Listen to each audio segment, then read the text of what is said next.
네, 각이 살아있는 정치평론 시사정각 시작하겠습니다. 오늘은 윤희성 국민의힘 선임 대변인 그리고 서용주 맥 정치사회연구소장 두 분을 모셨습니다. 어서 오세요. 네, 안녕하세요. 네, 이재명 대표 1심 선고 이후 정치권의 파장이 커지고 있습니다. 관련 영상부터 보시죠. 이재명 더불어민주당 대표가 공직선거법 위반 1심에서 의원직 박탈형인 징역 1년에 집행유예 2년을 선고받았습니다. 오늘의 이 장면도 대한민국 현대사의 한 장면이 될 것입니다. 방탄의 둑을 겹겹이 쌓아도 정의의 강물을 막을 수는 없습니다. 미친 정권의 미친 판결입니다. 검찰 독재 정권의 정적 제거에 부역하는 정치 판결입니다. 이재명 팔팔하게 살아서 인사드립니다. 이재명은 죽지 않는다. 민주주의도 죽지 않는다. 이 나라의 미래도 죽지 않는다. 어떤 어려움이 있더라도 결코 포기하거나 좌절하지 말고 두 손 함께 꼭 잡고 제대로 된 세상, 제대로 된 이 나라를 위해서 함께 싸워 나갑시다, 여러분. 한동훈 대표는 담당 판사를 겁박하는 최악의 양형 사유가 쌓여가고 있다며 법정 구속 가능성까지 언급한 중입니다.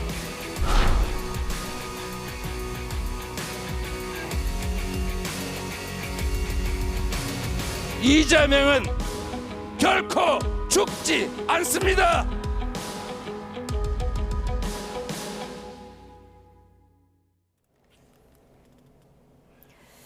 네, 현실화된 사법 리스크. 이재명 대표가 선고 다음 날 집회에 나와서 이렇게 얘기를 했습니다.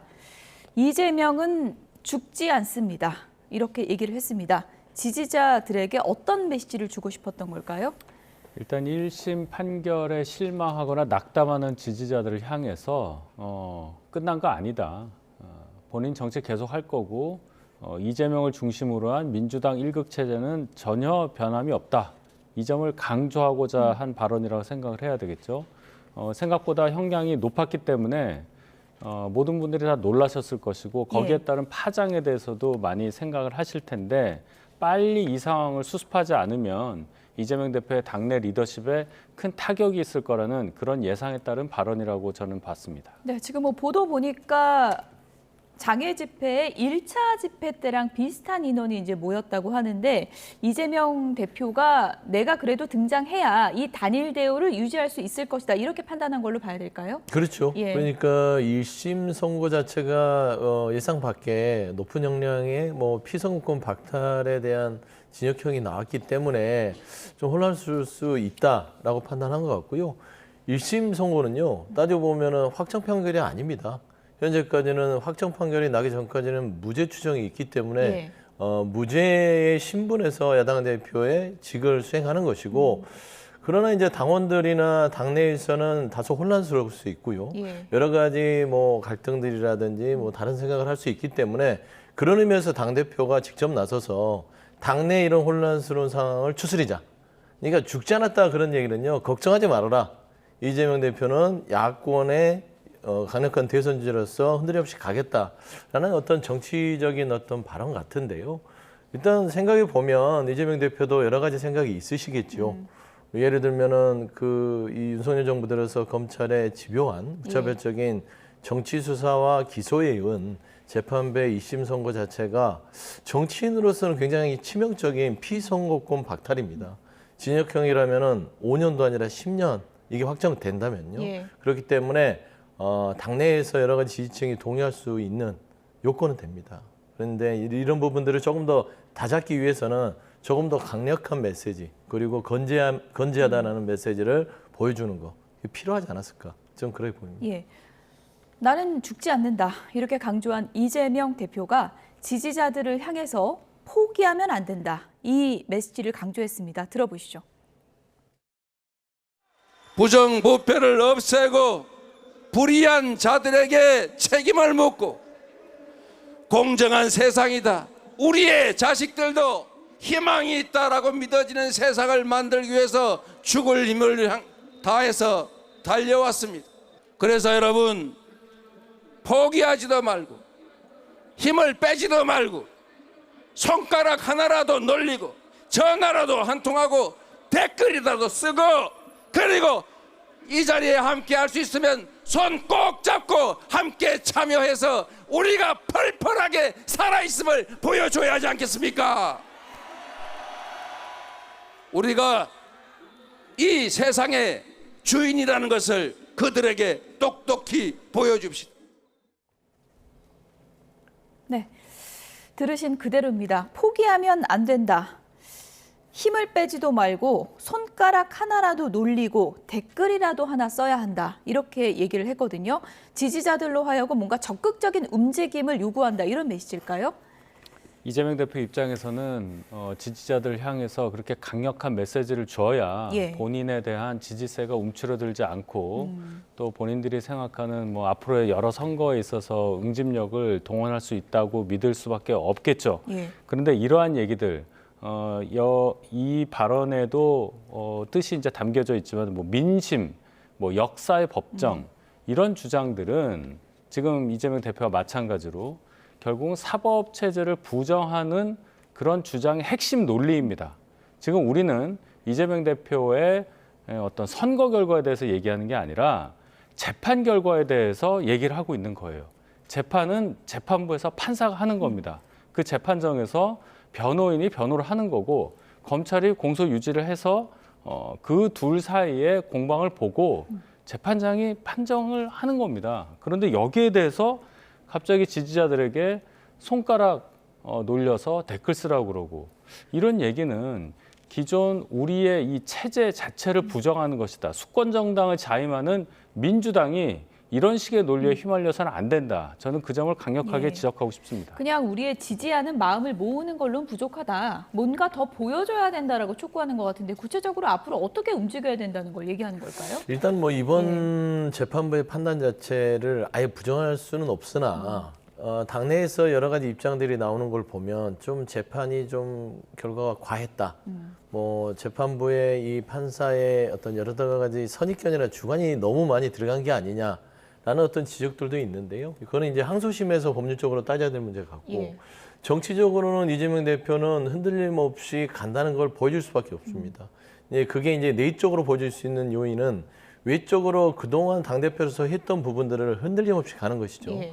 그러니까 김건희 여사의 특검, 윤석열 정부의 무능에 대한 이 특검에 대해서 이거를 하지 않으면 나라가 흔들린다라는 부분은 하던 거기 때문에 하되 더 강력하게 외적인 부분에 있어서 주장하면서 당원들의 어떤 지지를 추인할 것이고요. 예. 또 반대로는 민생에 있어서 그동안 이재명 대표가 했던 부분들을 계속해서 추진해 나가는 거. 그 두 축이 조금이라도 흔들리면 마치 이 1심 판결에 대해서 이재명 대표가 흔들리는 모습을 보일 수가 있어요. 그래서 더 세게 하는 건 괜찮으나 예. 이게 너무 한쪽으로만 치우치는 모습으로 가다 보면 이재명 대표가 마치 이런 장애 집회라든지 이런 메시지들이 예. 본인에 대한 어떤 사법 리스크에 대해서 굉장히 부담을 느끼고 하는 거 아니냐라는 그 국민적 시각을 얻을 수 있기 때문에 저는 조금 더 혼란스러울 수 있으나 이재명 대표께서 중심을 잡고 지도자다운 모습을 보여주는 그런 시점이지 않을까, 저는 그런 판단이 됩니다. 뭐 여러 시각이 있을 수 있는데 저런 좀 다소 극단적인 그런 발언들이 어떻게 보면 아무래도 선거 다음 날이다 보니까 심적인 충격, 불안감을 반영한 거다, 이런 뭐 시각도 있는 것 같습니다. 예, 충분히 그런 해석이 가능합니다. 이재명 대표 입장에서도 전혀 그 정도 형량을 예상하지 않았기 때문에 본인 스스로도 이것을 정리할 시간이 필요했을 텐데 바로 다음 날 장애 집회를 해야 되기 때문에 저 입장에서는 장애 집회에 나오실까 이런 생각도 해봤습니다. 결국 나와서 이제 저런 주장을 강력하게 하셨는데 예. 중요한 것은 본인 자체의 어떤 사법적인 리스크 때문에 당의 운명이 흔들린다. 이런 부분까지도 염두에 두어야 진정한 정치 지도자로서의 모습이 아닐까, 이런 아쉬움이 남는 발언이었다고 저는 평가하고 싶습니다. 네. 민주당 내부에선 이번 1심 판결에 대한 반발이 이어지고 있는데요. 명백한 사법 살인이다, 이런 표현까지 나왔습니다. 들어보시죠. 사법 정의를 크게 훼손한 이번 정치 판결에 동조할 국민은 없습니다. 이재명 대표에 대한 1심 재판부의 판결은 누가 봐도 명백한 사법살인이었습니다. 일련의 과정에 있어서 보이지 않는 손이 작용했다. 이렇게 결론에 이를 수밖에 없는 것이죠. 실제 그러면 이 독자적인 판단으로서만 이 판결을 했겠느냐라고 하는 부분. 그랬기 때문에 우리가 정치적 판결이 이어지지 않았냐. 이렇게 볼 수밖에 없는 것이죠. 형이 과했다 정도가 아니라 아예 무죄다. 저는 뭐 무죄라고 생각합니다. 저는 뭐 항소심에 가면 충분히 항소심의 판사님들께서 예. 원칙에 의해서 판단한다고 하면 뒤집을 수 있다고 생각합니다. 보이지 않는 손이 작용했다. 사법부에 대한 이런 불신도 드러냈는데 사실 뭐 1심 이번에 판결 양형 이유도 그렇고 이렇게 사법부를 어떻게 보면 공격하는 것이 향후 남은 판결에 결코 유리하지 않을 것이다 이런 걱정도 있거든요. 그건 어떻게 뭐 그런 보세요? 우려도 있지만 예. 지금 검찰의 기소 자체를 정치적 기소라고 봤을 때 재판부가 이거를 정치적 기소로 판단을 하지 않고 이거를 정치적인 판결을 내렸다라고 주장할 수밖에 없는 상황인 거는 같아요. 예. 민주당은 이 현재까지 검찰이 여러 가지 사안들을 이재명 대표를 기소를 했을 때 예. 이뿐만 아니지 않습니까? 이재명 대표가 야당 대표로서 활동하면서 공선법, 위증교사, 뭐 그다음 재판이 2개 더 있습니다. 뭐 백현동도 있고요.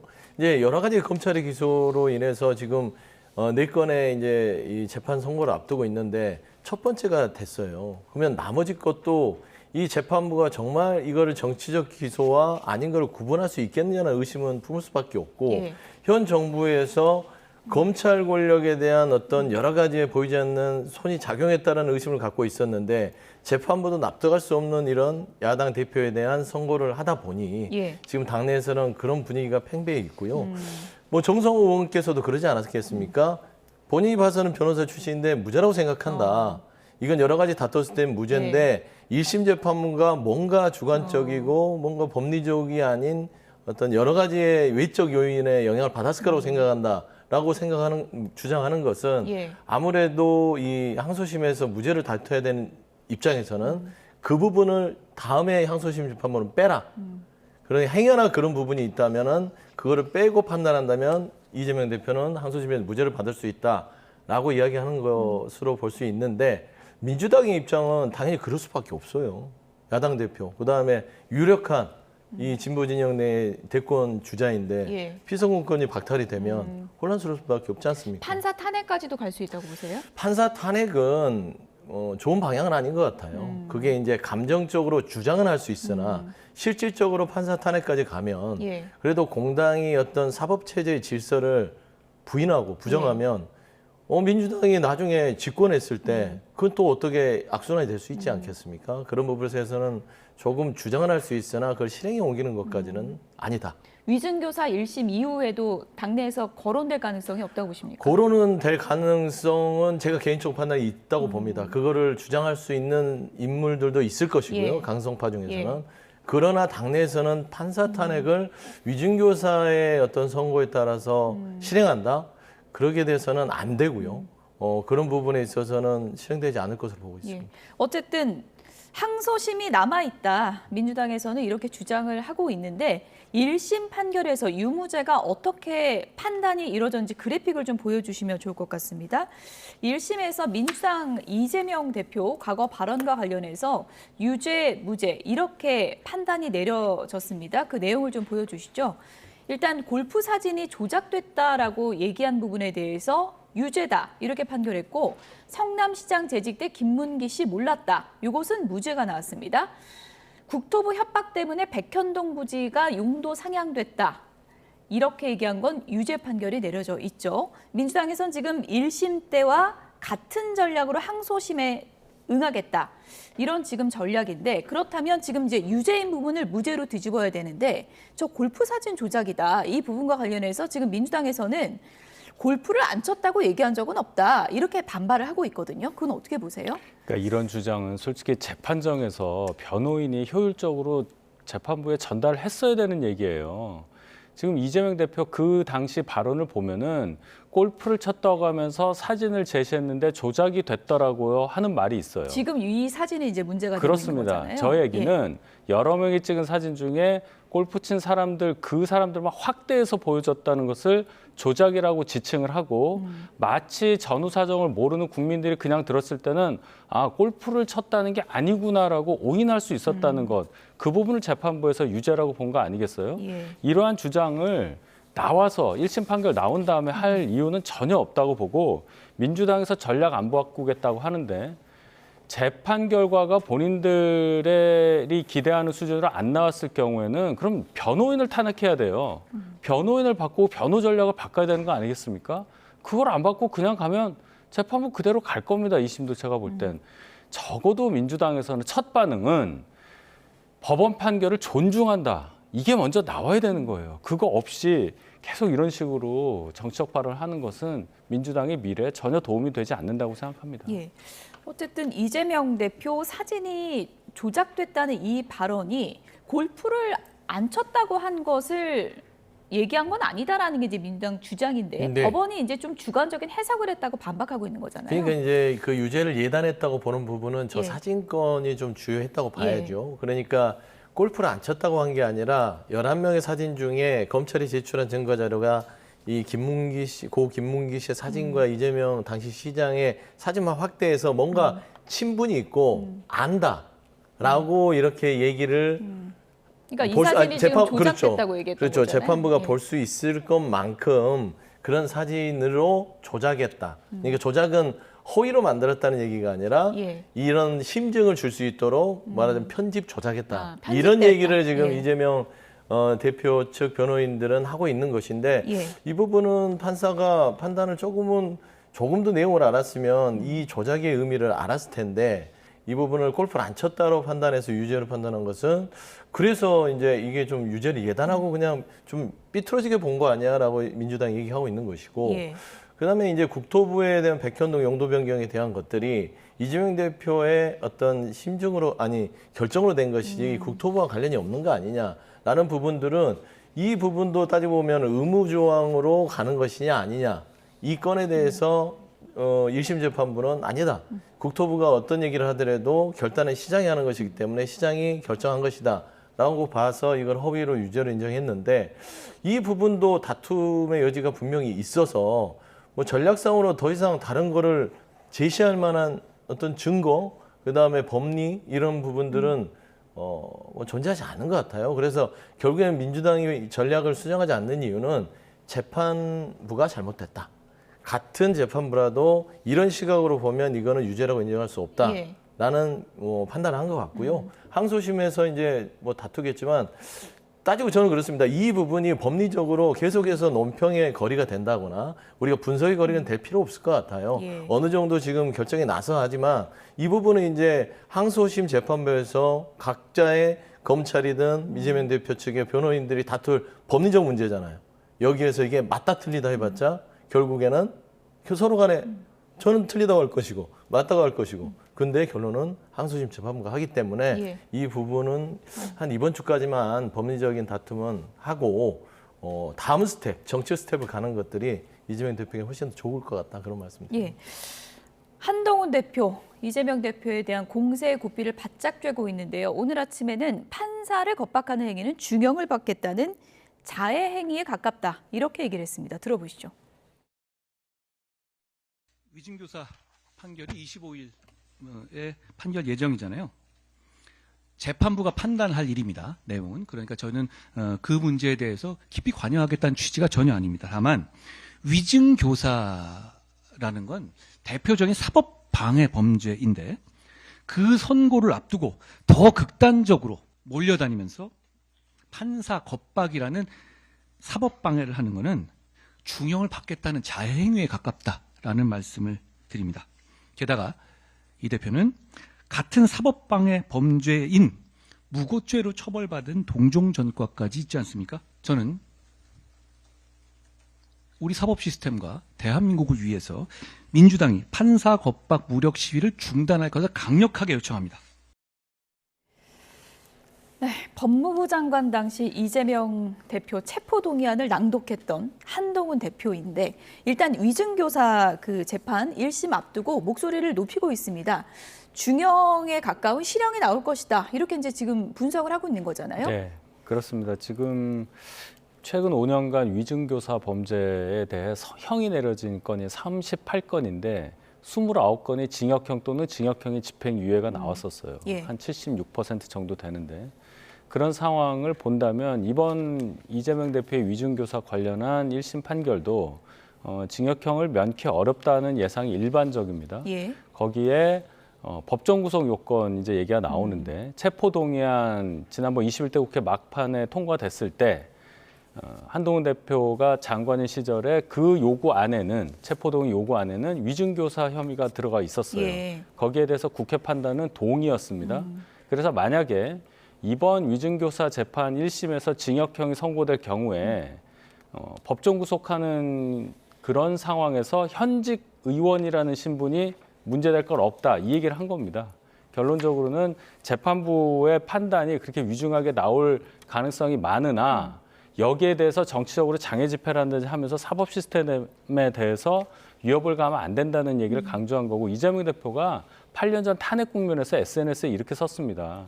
법률 해석은 범죄자가 하는 게 아니라 판검사가 하는 거다. 그 말 그대로 본인이 실천하시기를 바라는 마음 그것이 오늘 한동훈 대표의 예. 핵심이라고 생각합니다. 그러니까 다시 한번 좀 짚어보면 이게 좀 법적인 얘기라서 네. 위증교사 재판 그 1심 선고에서 만약에 실형이 나올 경우 법적으로 따지면 체포동의안이 지난해에 통과됐기 때문에 법적 구속도 가능하다 뭐 이렇게 해석을 하는 건가요? 그러니까 현직 국회의원에 대해서 예. 법정 구속을 할 때에는 국회의 동의가 필요한데 그렇죠. 표결을 거쳐야 되는 예, 거죠. 이미 21대 국회 막판에 체포동의안이 가결될 때 위증교사에 대해서 혐의를 낭독을 했고 거기에 대해서 국회에서 동의를 했다는 거예요. 예. 그러니까 재판부에서 국회 동의를 다시 받아와라 이럴 리는 없다는 얘기입니다. 예. 어쨌든 위증교사 재판 1심도 이제 다음 주 월요일 오후에 이제 결론이 나오게 되는데 만약에 이 재판에서도 실형이 만약에 나온다면 재판에서 민주당의 그 받는 그런 충격파라고 할까요? 그거는 이번 거보다 훨씬 클 수 있다 이런 또 예상도 있는데 그건 어떻게 보세요? 근데 충격이 작지는 않겠죠. 예. 그러니까 1심 재판도 이 네 가지 재판 중에 가장 그래도 좀 가볍게 좀 대응을 했었던 이 재판임에도 불구하고 2심 선고가 매우 엄중하게 나왔고요. 예. 위증교사 자체는 좀 이 부분에 대해서는 조금 촘촘하게 대응해야겠다 했기 때문에 연속해서 이 야당 대표의 어떤 사법적인 판단이 굉장히 진역형으로 나온다면 상당히 뭐 충격은 피할 수는 없다, 부인할 수는 없다. 예. 그럼에도 불구하고 1심이잖아요. 1심이기 때문에 확정이 된 건 아니기 때문에 네. 여러 가지의 보완책이나 대응책은 있을 수 있으나 연속해서 콤보로 그런 그 실형을 받으면 정치적으로 이재명 대표도 조금 위축될 수 있고 당내 지지층도 위축될 수 있고 예. 그 주변에 있는 당원들이나 당내 의원들도 좀 복잡한 신경일 거는 맞습니다. 그래서 이런 부분에 있어서의 여러 가지 지도부의 지혜가 필요한 시점이고 이게 단순히 어떤 대외적인 투쟁을 가지고 봉합될 수 있는 수준은 아니라면 예. 중도민심과 당내 당원들이 어떤 뜻을 가지고 가는지에 대한 어떤 그 민심이라든지 당심을 좀 청취할 그런 계획들도 세우는 것이 좋지 않을까 생각하는데 예. 저는 한동훈 대표에 대해서는 한마디 안 할 수가 없는 게요. 예. 한동훈 대표 여당 대표로서 정말 참 부적절한 태도를 보이고 있으시고 향후의 보수에서 지도자의 길을 가고 싶은지는 모르겠으나 예. 미우나 고우나 협치를 해야 할 야당 대표가 공경에 처했는데 아니 뭐 나름대로 그 부분에 대해서 거둘 수는 있어요. 뭐 사법의 정의가 살아있다라든지 추경 원내대표처럼 뭐 정의의 강물은 살아있다 그런 좀 정치적인 그냥 빤한 소리를 할 수 있으나 법정 구속 얘기를 하고 뭐 재판부를 뭐 엇박을 한다. 그 다음에 중형을 면치 못할 자해행위다. 이런 식으로 하는 것들은 예. 여당 대표로서 저는 그 좀 너무 감정적이라고 생각합니다. 그래서 그런 태도들이 본인한테 도움이 안 되기 때문에 예. 한 번 정도는 할 수 있으나 예. 계속해서 하는 것들은 여당에서 어떤 그 본인이 미래 권력으로서 준비하는 입장에서는 아니다. 그러면은 확정 판결을 받기 전에 이제 이재명 대표 안 만날 거예요? 저런 얘기는 어떻게 만납니까? 정치는 해야 될 거 아니에요. 야당 대표, 여당 대표. 저는 그런 지혜를 좀 발휘하셔라. 얼마 전에 여야 대표 회담도 하고 그랬는데 이재명 대표 입장에서는 좀 섭섭할까요? 섭섭하기도 하고요. 예. 만날 수 있는 여건이 안 돼 버린 거죠. 저런 얘기를 하면. 예. 법정 구속이라는 것은 뭐냐면 감옥에 가란 소리잖아요. 그러니까 그런 직접적인 화법을 쓰는 것들은 좀 예. 아니다. 예.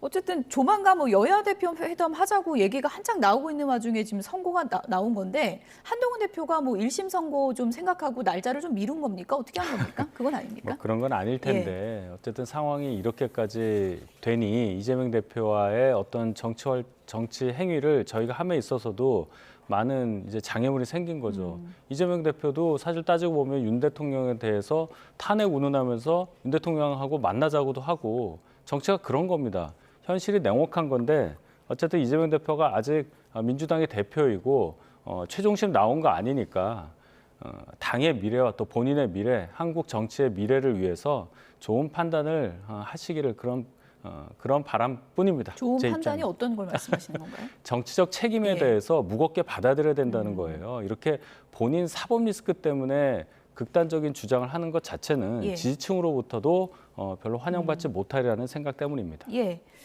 민주당 내부도 꿈틀거리지 않을까, 비명계도 움직일 것이다, 이런 얘기들이 나오고 있는데요. 민주당 최민희 의원 이렇게 얘기를 했습니다. 들어보시죠. 저는 어떤 판결이 나오느냐가 중요한 게 아니라 핵심은 민주당이 분열하느냐 아니냐입니다.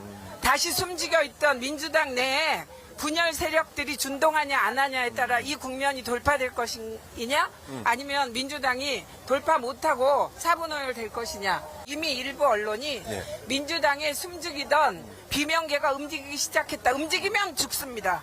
제가 당원과 함께 죽일 겁니다. 움직이면 죽습니다. 제가 당원과 함께 죽일 겁니다. 네, 다소 과격한 발언이 나왔습니다. 죽일 겁니다라는 발언까지 나온 그런 상황인데 비명계가 듣고 무서웠을까요? 어땠습니까? 그 비명계는 별로 저 소리를 안 들었을 것 같은데요. 당원들이 들었을 것 같아요. 예. 그러니까 지금은 이재명 대표를 옆에서 위하는 의원들이라면 저런 얘기를 하면 안 돼요.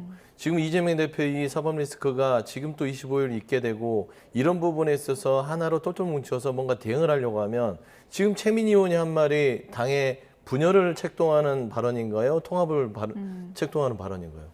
스스로 분열을 시켜버리잖아요. 지금 언론에서 비명계가 움직인다고 하는 것은 언론의 이야기입니다. 이재명 대표 사법 리스크 있기 전에 이미 있었던 얘기고 정당에서는 당연히 이재명 대표만 무조건 대선 후보가 돼야 된다. 이건 아니잖아요. 그렇기 때문에 그냥 움직였던 것인데 사법 리스크가 가시화되면서 언론에서 조금만 움직여도 비명계가 움직인다. 그러면 그런 거를 최민희 의원께서는 알 만큼 아시는 분인데 이거를 움직이면 죽습니다. 여기까지 뭐 이해한다고 쳐요. 다 죽는다. 분열하면. 근데 제가 당원들과 함께 죽일 겁니다. 이 발언은 아니에요. 이거는 비명계가 있는지 없는지는 모르겠으나 그분들한테 사과를 하거나 적절하지 못했다는 부분에 대해서는 이거는 입장을 표명하셔야 된다. 이거는 의원으로서 그리고 이재명 대표를 옆에서 보좌하고 지키는 의원이라면 적절하지 못한 분열의 단초가 되는 발언이다. 좀 아쉬움이 큽니다. 근데 뭐 그런 극단적인 발언까지 쓴 데에는 비명계가 움직일 것 같다는 스스로의 또 확신이 있었던 게 배경이 되는 거 아니겠습니까? 그렇죠. 반대로 보여주는 거죠. 저런 단어까지 쓸 정도로 위협을 받고 있을 만한 상황이다. 이 재판 결과가 너무나 충격이다. 그래서 흔들리게 되면은 다른 쪽의 세력이 당에 등장하게 되면 나의 정치적 미래는 어떻게 되냐. 아마 여기까지 갔을 겁니다. 발언이 너무 과해서 최민희 의원은 아마 제가 볼 때는 반드시 사과하는 작업은 필요하다고 저는 생각합니다. 실제로 민주당에서 비명계 움직임이 서서히 시작될 수 있다고 보십니까? 그건 어떻게 보세요? 당연히 그렇게 봅니다. 이재명 대표의 사법 리스크가 꼭 1심 판결이 나와서라기보다는 전부터 재판 4개를 진행하고 있는 상황, 이 비정상적인 상황을 아무도 다 무죄다고 생각할 수는 없었을 거예요. 민주당의 뜻 있는 구성원이나 지지자들은 당연히 이재명 대표의 이러한 상황, 이것에 대비한 대안을 준비하는 작업을 분명히 하고 있을 것이고 25일 위증교사 판결이 예상처럼 또 중형이 선고된다면 아마 이 움직임은 대단히 가시화될 가능성이 크다고 저는 예상합니다. 결국은 플랜 B, 다른 주자들이 움직이기 시작할 것이다. 이런 얘기들이 서서히 나오고 있습니다. 언론에서는 지금 3김을 주목하고 있습니다. 김동연 경기도지사, 김부겸 전 국무총리, 김경수 전 경남지사, 이름하여 신3김. 지금 본격적으로 움직이고 있지는 않은데 그렇습니다. 대안으로 거론되고 있잖아요. 대안으로는 거론될 수 있죠. 예. 근데 사진이 공교롭게도 김경수 전 경남지사가 제일 잘 나왔네요. 그렇습니까? 나머지 분들은 웃지 않은 사진을 예. 쓴 것 같은데. 저희가 일단, 뭐 의도가 있는 건 아닙니다. 그렇죠. 예. 예. 근데 이제 일단 전체적으로 제가 앞서 얘기했듯이 이재명 대표가 아주 민주당에서 유력한 차기 대선 주자임은 부인할 수 없는 것이죠. 연임 대표까지 했으니까요. 지지도도 그래 높고. 예.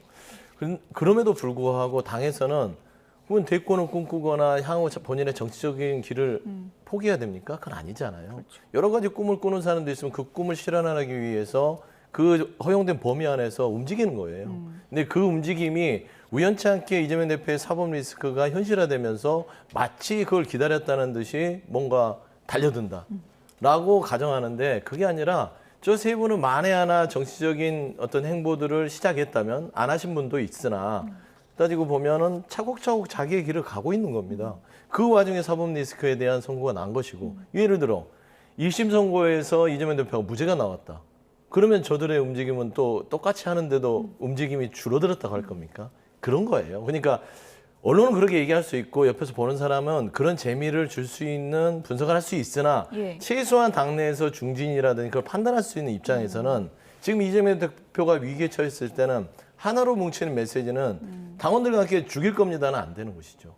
그리고 저분들도 지금 메시지가 안타깝고 이 부분에 대해서는 사법부가 사법살인에 가깝다라고 예. 거들고 있지 않습니까? 김경수 전 지사는 지금 침묵하고 있지만 돌아오면 입장을 낼 것이고요. 그래서 저는 그런 부분에 있어서 안에서 갈라치기 하는 분들이 예. 저분들이 아니라 친명 그룹에서 이재명 대표를 둘러싸고 있는 분이 될 수 있기 때문에 저는 그냥 건강한 움직임으로 봤으면 좋겠어요. 어느 공당이나 있을 수 있는. 예. 저는 그래서 이 플랜 B가 아니라 예. 그냥 당연히 어떤 공당으로서의 살아있음을 보여주는 움직임이다. 예. 저는 좀 그렇게 보시는 게 네. 훨씬 더 좋을 것 같습니다. 아무래도 말씀하시기가 좀 조심스러울 테니까 그래픽 다시 한번 좀 크게 보여주시면 좋을 것 같은데요. 윤희석 대변인님, 네. 지금 뭐 친명 쪽도 대안을 내부적으로는 생각할 거다 이런 얘기가 나오고 있는데 만약에 생각한다면 누가 될까요? 친명에서 그럼 좀 더 가까운 분을 생각을 할 텐데 제가 볼 땐 글쎄요 고를 수가 없을. 이 세 분 중에 없습니까? 제가 볼 때 김경수 지사는 아닐 듯합니다. 아닌 것 같습니까? 예, 일단은 민주당 내부의 지금 분위기로 보면 예. 친명, 친문이라는 엄연한 용어가 존재할 정도로 문재인 전 대통령과 가까운 분들 예. 그리고 이재명 대표 쪽하고는 같이 가기가 어려운 상황 아니겠습니까? 예. 그런 상황에서 친문의 적자로 돼 있는 김경수 전 지사에 대해서는 친명계에서 그렇게 고운 눈길을 주지 않을 거다 이렇게 보고 예. 김동연 지사나 또 김부겸 전 총리 이분들의 색깔이 정치적으로 많이 선명하지는 않지만 그래도 어느 정도 지명도가 있고 또 총리나 뭐 부총리, 뭐 지사 이렇게 고위직을 지내셨기 때문에 예. 민주당 친명계에서 대안을 생각한다면 두 분 쪽이 더 가깝지 않을까. 누구요? 그 두 예. 분. 나머지 두 분. 예, 나머지 두 분. 김부겸, 김동연. 예. 예. 그 정도 예상해 볼 수 있겠습니다. 예. 뭐 지금 뭐 정치적 상상력이 여러 갈래로 나오고 있는 상황이기 때문에 친문 진영에서 김경수 전 지사를 급부상론을 띄우면서 좀 지지할 수 있다 이런 움직임도 예상하는 분들이 많던데요. 그건 어떻게 보세요?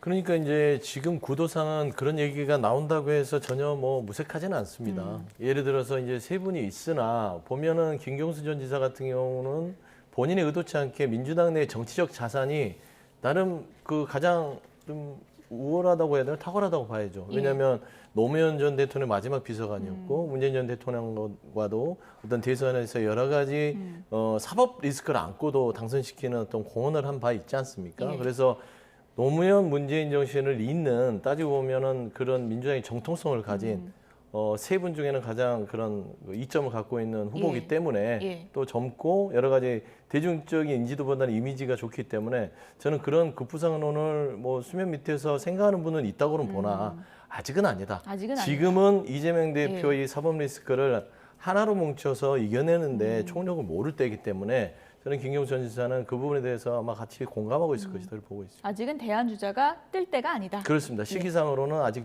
좀 이르다 그래 보입니다. 여기까지 듣겠습니다. 윤희석 국민의힘 선임 대변인 서용주 맥 정치사회 연구소장 두 분이었습니다. 고맙습니다.